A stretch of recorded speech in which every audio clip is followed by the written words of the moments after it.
Hours, about everybody stayed dry though. We're watching areas of the northwest, and if we can get rid of the cap, may have some storms that evolve in Iowa, northern Illinois, and head our way tonight. To precision we go right now. Notice the colors, the orange and the magenta. Yeah, heat advisories, excessive heat warnings. From really Wisconsin all the way back down to Texas and Oklahoma. This is the big heat wave we've been advertising for a couple of weeks around here, and all storms are kind of riding up and over the top of it.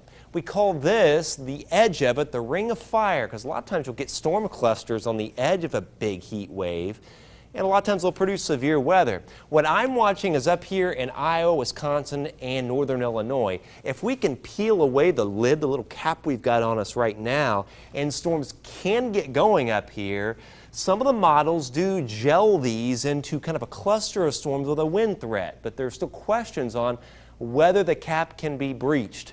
And if that happens, storms would develop. So we got to keep an eye on that right through the evening hours. Otherwise, nothing more than a very tiny isolated shower, and that is it for the evening. It's 100 now at the station, 95 Monticello, 99 Rochester, 100 Pine Village, and 101 at Crawfordsville. Very hot evening, 92 at 9, and by 11 o'clock, 86 degrees. Again, we're going to put the potential of some storms for anything that can develop to our northwest and affect the area. This is the weather pattern all week. Intense heat, humidity, and right on the edge of that heat wave, which is going to be fairly close to our area, storm clusters in that ring of fire, and these will either be in, near, and clip the area now through Friday.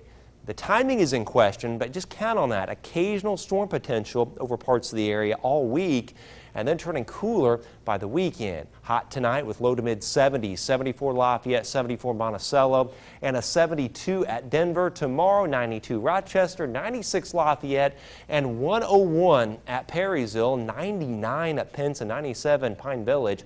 Hotter on Wednesday. A lot of the area is going to be at or above 100. 100 Lafayette, 103 Perrysville, and a 98 at Rochester. Notice on Futurecast, it does pop some storms to our northwest. Kind of forms them into a cluster and passes these through late evening and into the early overnight. We'll keep an eye on that, then it kind of clears it out, and even tomorrow we'll keep the potential of perhaps a few scattered storms right on the edge of that heat wave in our viewing area. So here we go. There's tomorrow, again, right on the edge of the heat wave. We'll watch a few storms. We'll keep a storm potential on Wednesday because we're going to be right on the edge at 100.